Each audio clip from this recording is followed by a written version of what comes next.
அபார கருணா சிந்தும் ஞானதம் சாந்தரூபிணம் ஸ்ரீ சந்திரசேகர குரும் பிரணமாமி முதான்வகம். காஞ்சி மகாபிரிவா 1969லேருந்து 78 வரைக்கும் காஞ்சிபுரம், தேனம்பாக்கம், கலவை, கார்வேட் நகர் முதலான இடங்கள்லாம் இருந்தா அப்படிங்கிறத பார்த்துட்டு வரும். இந்த 9 வருஷ காலத்தில் பல நிகழ்ச்சிகள். பெரியவா ஒரு மடாதிபதியாக இருந்து மடத்து பொறுப்பில் இல்லைனாலும் தனியாக ஒரு ஏகாந்தமாக சன்னியாசியாக வாசம் பண்ணிட்டு இருக்கிறதையும், அவள் பீடாதிபதியாக இருக்கிறதே எப்படி ஜனங்கள்லாம் வந்து என்னென்னலாம் பண்ணிட்டாலோ, எப்படி அனுகிரகம் வேண்டாலோ அதே மாதிரி இங்கே எப்பவும் வந்தா. இன்னும் பல பேர் வந்து தரிசனம் பண்ணி பல சுவையான நிகழ்ச்சிகள். பெரியவா தேனம்பாக்கத்தில் இருக்கா. மத்தியானம் 2 மணி 2:30 மணி இருக்கும். என்ன பண்ணா, தங்கிட்ட இருக்கிற ஒரு கைங்கரியம் பண்ணுறவரை கூப்பிட்டு, காஞ்சிபுரத்தில் பக்கத்தில் வரதராஜர் கோவில், இந்த தேனம்பாக்கம் அப்படிங்கிறது வரதராஜர் கோவிலுக்கு பின்பக்கமாக கொஞ்சம் தள்ளி போகணும், ஒரு 1.5-2 கிலோமீட்டரில் இருக்குது. சீமா பெட்டர் அழிச்சுன்னு வா அப்படின்னா சீமா பெட்டர் வந்தார். பெரியவா உத்தரவு அப்படின்னு ஒன்று உடனே வர. இந்த சீமா பெட்டர்லாம் ரொம்ப பெரியவாள்கிட்ட பிரியம், பெரியவாள்கிட்ட நிறையா அனுகிரகத்தை அடைஞ்சவா. சீமா பெட்டர் வந்துட்டார் பெரியவா உத்தரவுன்னு ஒன்று. பெரியவா வந்தோன்னு அவர்கிட்ட கேட்டால் இன்னைக்கு என்ன திதி அப்படின்னா. சீமா பெட்டருக்கு ஒரு ஆச்சரியம். இப்போ மத்தியானம் 2 மணிக்கு மேலே பெரியவா திதி எதுக்கு நம்மளை இப்போ கேட்குறா, இது ஏதோ விஷயம் இருக்குது, அதனால இன்னைக்கு ஏகாதசி திதி அப்படின்னு. ஏகாதசிக்கு என்ன பண்ணும் அப்படின்னு. ஏகாதசிக்கு என்ன பண்ணும், உபவாசம் இருக்கணும், விரதம் இருக்கணும் அப்படின்னு.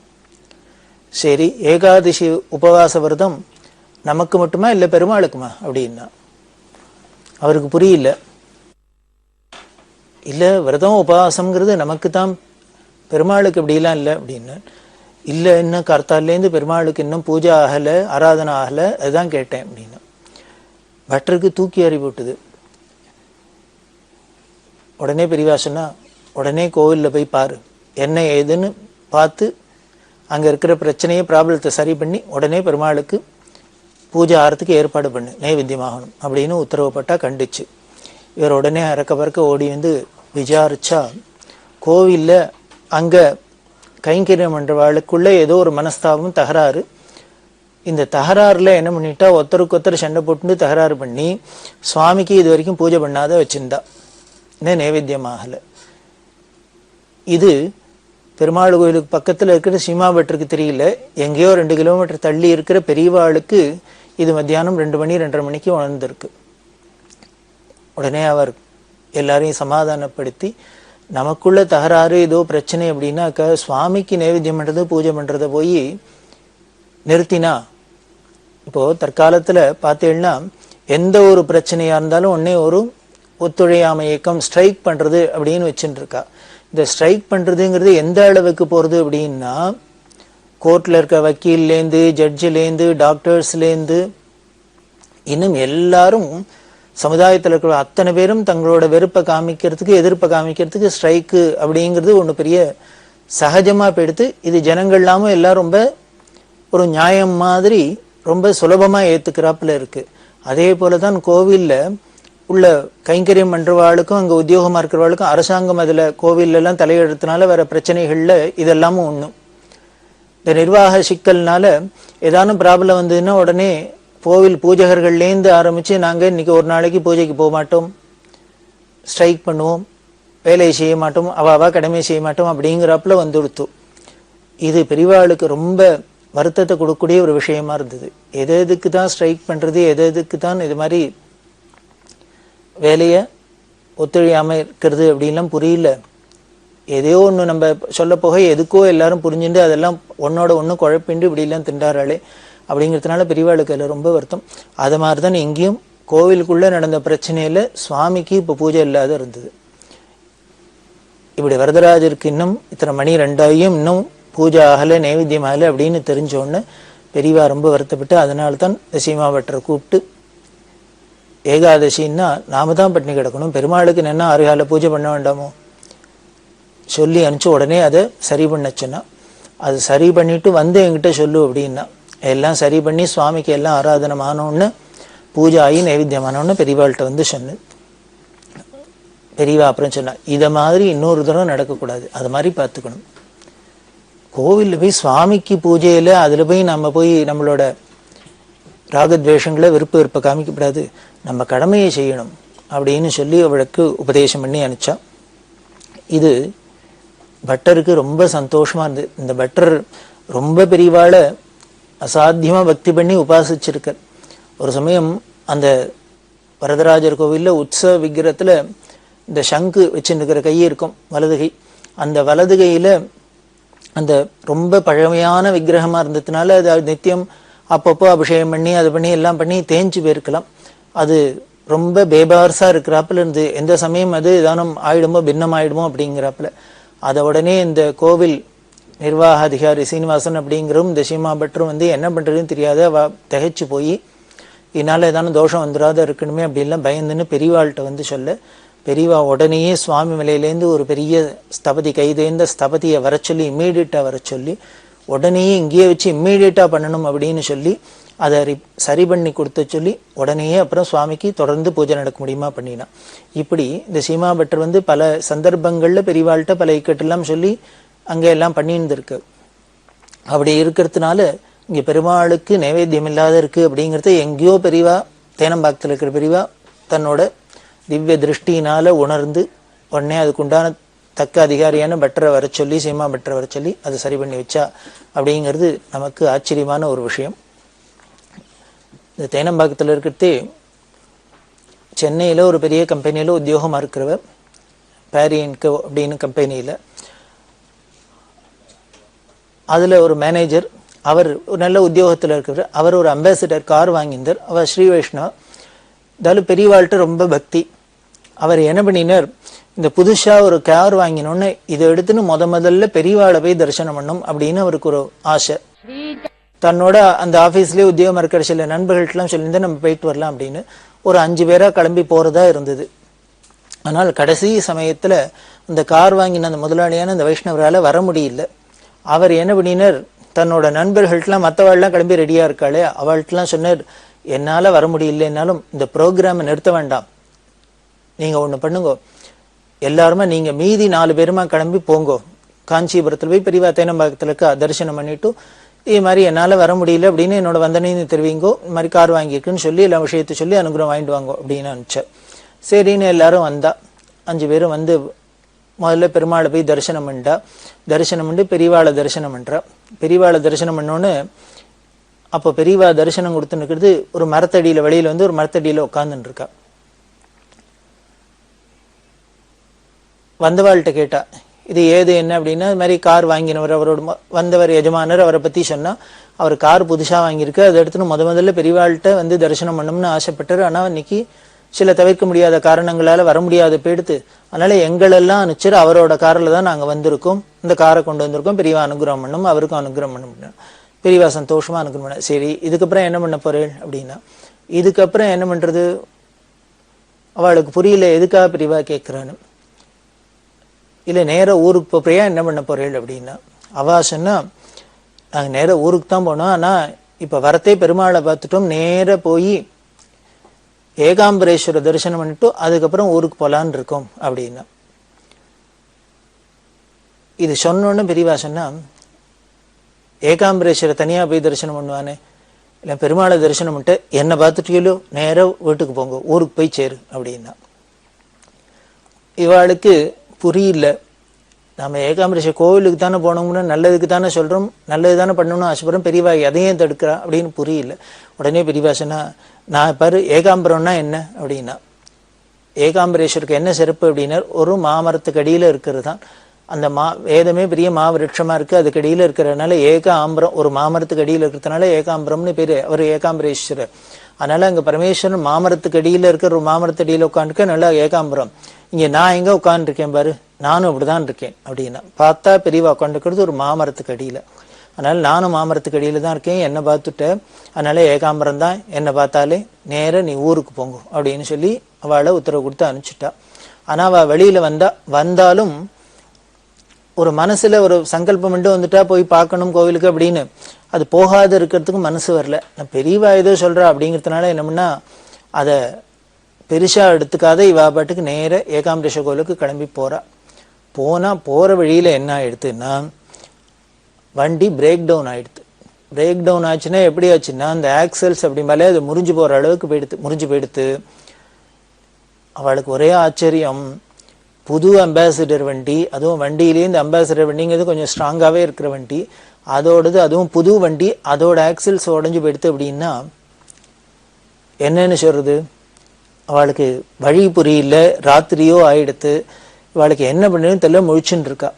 உடனே அவளுக்கு அந்த முதலாளிக்கு ஃபோன் பண்ணி, அவரோட தெரிஞ்சவா காஞ்சிபுரத்துல இருக்கிற ஒரு பெரிய ஜவுளிக்கடை வியாபாரிகள், அவளுக்கு அவ சொல்ல, அவ இந்த வண்டியெல்லாம் பார்த்துட்டு நாங்கள் வண்டியெல்லாம் ரிப்பேர் பண்ணி அனுப்புகிறோம், நீங்களாம் வீடு போய் சேருங்கோ அப்படின்னு இவாளை வேற வண்டியில் ஏற்றி அனுப்பிச்சா.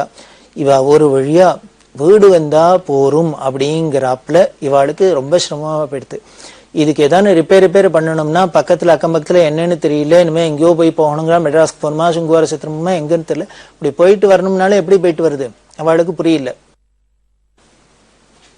ரொம்ப அவ கஷ்டப்பட்டு என்ன பண்ணினா வருத்தப்பட்டா. பெரியவா இப்படி ஒரு ஆபத்திலேருந்து காப்பாற்றணுங்கிறதுக்காக தான் நம்மள நேர வீட்டுக்கு போனா, நாம தான் ஏதோ அஜ்ஞானத்துல அலட்சியப்படுத்திட்டு கோவிலுக்கு தானே போறோம், அதில் ஒன்றும் தப்பு இல்லை அப்படின்னு நினைச்சுன்னு வந்தோம்.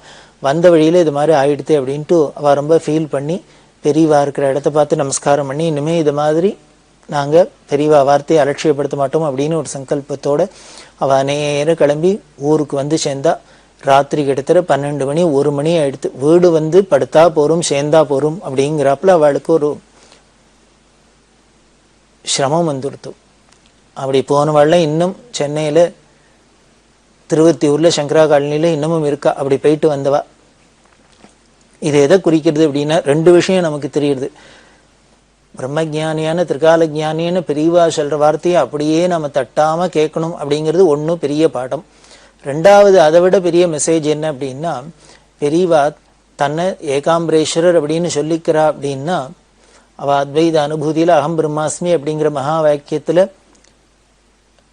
எப்படி அனுபவத்துல வச்சிருந்திருக்கா அப்படிங்கிறது தெரியுது நமக்கு. இதெல்லாம் ஏதோ அவ வருமான வார்த்தையா வச்சுக்கல, சாஸ்திரங்கள் சொன்னதெல்லாம் சாதாரண ஒரு வரட்டு வேதாந்தம் இல்லை, அது அனுபவிக்கக்கூடியது, அனுபவத்துல உள்ளது அப்படிங்கிறது நிதர்சனமா காமிக்கிறாப்புல பெரியவா.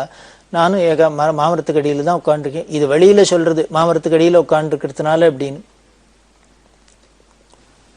நானும் ஏகாமரம் ஒண்ணுதான் அப்படின்னு சொல்லி என்னை பார்த்துட்டு போறோம் அப்படின்னு சொல்றா. அப்படின்னா அந்த திருப்தி வரணும், பாவம் வரணும்.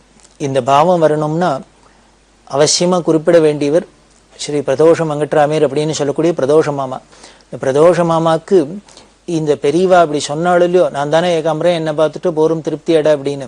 ஆனால் இப்படி பெரியவா வாக்காலே சொன்னா கூட பல பேருக்கு நமக்கெல்லாம் திருப்தி வரமாட்டேங்கிறது, அந்த பாவம் வரமாட்டேங்கிறது. இன்னும் நமக்கு அஜ்ஞானத்துல இந்த கோயிலுக்கு போகலாமா, அந்த கோயிலுக்கு போகலாமா, இந்த சுவாமியை பார்க்கலாமா, அந்த சுவாமியை வேண்டிக்கலாமான்னு தோன்றுறது.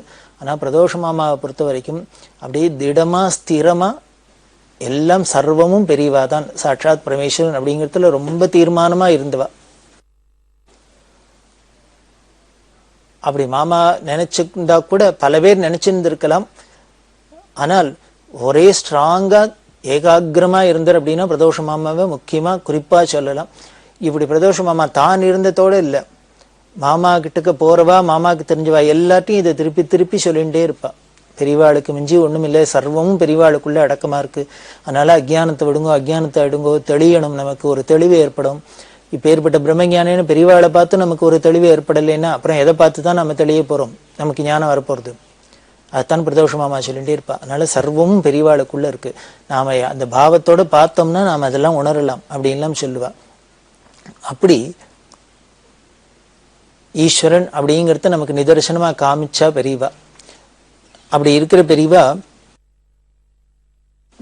எதை பார்த்த மாத்திரத்திலேயே அவளோடது எப்படி இருக்கு, ஒரு விஷயத்த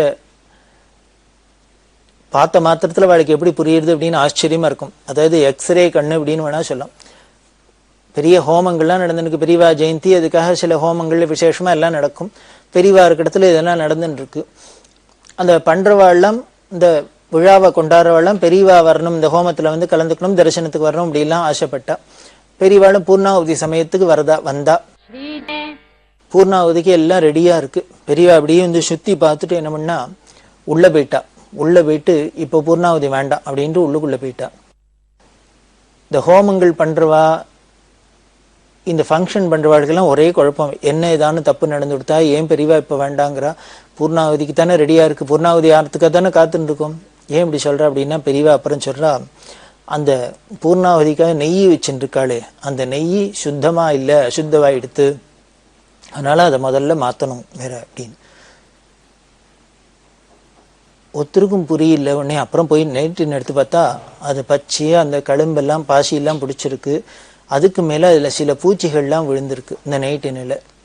இதை பார்த்துட்டு பெரியவா அது நைட்டின்னுங்கிறத எங்கேயோ ஓரமாக வச்சிருக்கு. அந்த யாகசாலைக்குள்ளே இப்படி வந்த பெரியவா இப்படி ஒரு சுத்தினுங்க வந்த மாத்திரத்திலே உள்ளுக்குள்ளே போயிட்டா. இதுலேருந்தே தெரிகிறது,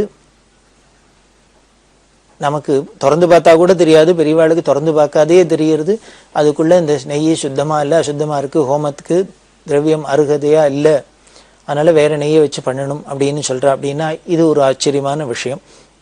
அதே மாதிரி பெரியவா இருக்கிற இடத்துல வெட்ட வழியாக தான் இருக்கும் அப்படின்னு சொன்னோம். பாட்டுக்கு மேனால உட்காந்துன்னு இருப்பா. நிறைய பழங்கள் எல்லாம் வருது இல்லையா, எல்லா சாமான்லாம் வச்சிருக்கு. பக்கத்தில் இந்த மரங்கள்லேருந்து எங்கேருந்தோ வந்தது திடீர்னு ஒரு குரங்கு கூட்டம், பட்டாளம் வந்தா இங்கே பழங்களை வச்சிருக்கு, வந்து உருவுறது, பழங்களை எடுக்கிறது, இது பண்ணுறது. கூட இருக்கிறவாள் அந்த குரங்கை விரட்டுறதுக்கு போனால், கைங்கரியம் பண்ணுறவா பெரியவாள்கிட்ட சிசுருஷ பண்ணின்னு இருக்கிறோம், அவா என்ன பண்ணினா அந்த குரங்கை விரட்ட போனா. ஏன்னா பெரியவா மேலே ஏதானும் பாஞ்சு இஞ்சி ஏதானும் பண்ணிவிட போகிறதோ, ஹிம்சை பண்ண போகிறதோ அப்படின்னு. பெரியவா என்னம்னா எல்லாரையும் தடுத்தா, ஒன்றும் பண்ணப்படாது, பிசாத இருங்கோ, அது என்ன பண்ணுறதோ பண்ணட்டும் அப்படின்னா. அந்த குரங்கெல்லாம் வந்தது, ஒரே ரகலை பண்ணுறது. முன்னால் அதுகளை கேட்பானே, ஒரே வேட்டு, ஏகப்பட்ட பழமாக இருக்குது, சாமானாக இருக்குது, அத்தை இருக்குது, இத்தை இருக்குது, எல்லாத்தையும் எடுத்து சாப்பிட்றது, இந்த கலைச்சி போடுறது, அத்தை பண்ணுறது, இத்தை பண்ணுறது, ஒரே அட்டகாசம் பண்ணிட்டு இந்த குரங்கு பட்டாளம்லாம். இப்படி கொஞ்ச நேரம் பண்ணிவிட்டு அதுகளை என்ன பண்ணி எடுத்து ஓஞ்சி போயிடுத்து, நேர பழையபடி வந்தபடியே மரத்தில் ஏறி போயிடுத்து. போனோன்னு பெரியவா சொல்கிறா, குரங்கு பாவம் வாயில்லா ஜீவன், அது அதோட குணத்தை காமிக்கிறது, சுபாவத்தை காமிக்கிறது. நாம் இப்போ மனுஷாலாம் நம்மளோட சுபாவத்தை காமிக்கலையா? கோவக்காரா எப்பொழுதும் கோச்சின்னு இருக்கிறா, சிரிக்கிறவா எப்பொழுதும் சிரிக்கிறா, அழறவா எப்பொழுதும் அழறா, குறப்படுறவா குழப்பட்டுக்கிறா எப்பொழுதும். இது மாதிரி மனுஷாளுக்குன்னு சில குணங்கள்லாம் இருக்குது. நாம் எங்கே போனாலும் யார்கிட்ட போனாலும் எந்த இடத்துல இருந்தாலும் நம்மளோட குணங்களை நாம் ஒன்றும் மாற்றிக்கிறது இல்லை, நாம் இருக்கிறபடி தான் இருக்கோம். இப்படி நாமளே இப்படி இருக்கணும், 6வது அறிவு உள்ள நாமளே இப்படி தான் இருக்கோம். ஒரு இடத்துக்கு போனால் அந்த இடத்துக்கு ஏத்தாப்புல நம்ம மாற்றிக்க தெரியலன்னா, ஒரு சாதாரண ஜீவராசிகள், வாயில்லாத ஜீவன், அது அதோட சுபாவம் அப்படித்தானே இருக்கும். அதுகளுக்கு பார்த்தது சந்தோஷமா இருக்கு, இத்தனை திங்கிறதுக்கு சாமான்லாம் கிடைச்சிருக்கு, அதுகளை ஏதோ பண்றது. அதை போய் நாம இனிமே கல்லெடுத்து அடிச்சு விரட்டி இதெல்லாம் பண்ணக்கூடாது, ஹிம்சை பண்ணக்கூடாது அப்படின்லாம் சொல்லிட்டு சொல்றா. இப்போ குரங்கு இது மாதிரிலாம் அட்டகாசம் பண்ணிட்டுனா நமக்கு இடைஞ்சல் தான், இல்லைன்னு சொல்லலை. அப்படி இடைஞ்சலா இருந்தா கூட அப்ப நம்ம என்ன பண்ணணும் அப்படின்னார், இந்த குரங்கு பட்டாளெல்லாம் சேர்ந்துன்னு ராமருக்கு என்ன கைங்கரியம் பண்ணியிருக்குங்கிறத நினைச்சுக்கணும், ராமாயணத்தை ஸ்மரிச்சுக்கணும். இப்போ ஏற்பட்ட குரங்கு படையெல்லாம் வச்சுன்னு தானே அவர் சமுத்திரத்தை அணையே கட்டி பெரிய மகாபராக்கிரமசாலியான ராவணாதிகள்லாம் வதம் பண்ணி சீதையை மீட்டுன்னு வந்தான்னு ராமாயணம் சொல்றது. அப்போ அந்த குரங்கோட குணத்தை பாருங்கோ, எவ்வளவு உபகாரமா இருந்திருக்கு, எவ்வளவு கைங்கரியம் பண்ணியிருக்கு ஒரு மனுஷனுக்கு. அவர் வெறும் மனுஷன் மட்டும் இல்லை, ஈஸ்வரன் வேற. ஈஸ்வர கைங்கரியமும் பண்ணியிருக்கு, மனுஷ சேவையும் பண்ணியிருக்கு இந்த குரங்குகள். அதனால இதுகளுக்கெல்லாம் தலைவர் ஆஞ்சநேயர். அதனால நம்ம இது மாதிரி குரங்கெல்லாம் நம்மளை தொந்தரவு பண்றதையும் நாம என்ன பண்ணணும், இந்த குரங்குகள்லாம் ராமருக்கு பண்ணின ராம சேவையை நினைச்சுக்கணும், ஆஞ்சநேயரை ஸ்மரிச்சுக்கணும். அப்படி நினைச்சுட்டு ஸ்மரிச்சுட்டோம்னாக்க நமக்கு இந்த குரங்கு மேலெல்லாம் கோபம் வராது, அதை அடிச்சு விரட்டணும்னு தோணாது, அதை ஹிம்சப்படுத்தணும்னு தோணாது. இப்படி நாம பழகிக்கணும் அப்படின்னு அங்கே எல்லாருக்கும் சொன்னோம். எல்லாரும் ரொம்ப சந்தோஷப்பட்டு கண்ணால தண்ணி தாரதாரையா குட்டுறா. ஏன்னா பெரியவாளுக்கு அவளோட மனோபாவத்தை நாமெல்லாம் குரங்கு வந்துனாக்கா அது பண்ற இடைஞ்சல் தான் நமக்கு தோன்றுறது. ஆனா பெரியவாளுக்கு எதை தோன்றது அப்படின்னு முதல்ல அதுகள் பண்ணின ராமகைங்கரியம் தோன்றது. அதுதான் சாதாரண மனுஷாளுக்கும் ஞானிகளுக்கும் உள்ள பெரிய வித்தியாசம். இந்த தேனம்பாக்கத்துல இருந்தே அவ இருந்த ஒரு சின்ன உள்ள இருந்தா, அந்த உள்ள வேற யாரும் உள்ள போக முடியாது, கைங்கரியம் என்றா கூட உள்ள போக முடியாது. இவாளவே தானே அந்த இடத்த சுத்தம் பண்ணிக்கிறது, அங்கே தானே குளிச்சுக்கிறது எல்லாம் பண்ணுவா. வெளியிலேருந்து எடுத்து கொடுக்கணும், அப்படி எல்லாம் பண்றது. அங்க என்ன பண்ணா, தன்னோட உள்ள ஒரு மர பாத்திரத்துல தீர்த்தத்தை பிடிச்சு வைப்பா. எதுக்கு என்னன்னு தெரியல. பார்த்தாக்க அங்க எலி இருக்கும், இன்னும் பூனை வரும், அது வரும், இது வரும், எதெல்லாமோ ஜந்துக்கள்லாம் வந்துன்னு இருக்கும். அதெல்லாம் இந்த வெய்ய நாள் வந்துன்னா இந்த வாயிலா ஜீவன்கள்லாம் ரொம்ப தண்ணிக்கு தவிக்கும் தாகத்துல. நம்ம மனுஷாலா இருந்தா கொஞ்சம் தூத்தங்குடு தீர்த்தங்குடு அப்படின்ட்டு வாங்கி சாப்பிட்டுடலாம். இந்த வாயில்லா ஜீவன்கள் என்ன பண்ணும்? ரொம்ப தாகத்துல இங்கேயும் அங்கேயும் எல்லாம் தவிக்கும்.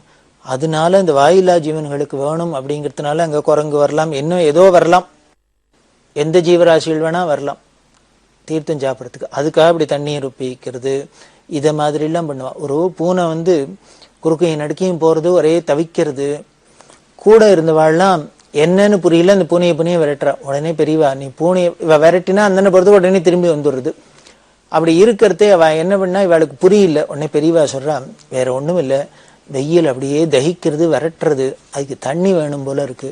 நீ ஒண்ணு பண்ணு, ஒரு மரத்தட்டில் எடுத்து அந்த ஓரமா கொண்டு துளி தண்ணியை ஊத்தி வச்சா அதுக்கு காமி, அது பாட்டுக்கு சாப்பிட்டுட்டு போயின்னு இருக்கும். அதுக்கு தான் தவிக்கிறது அப்படின்னு.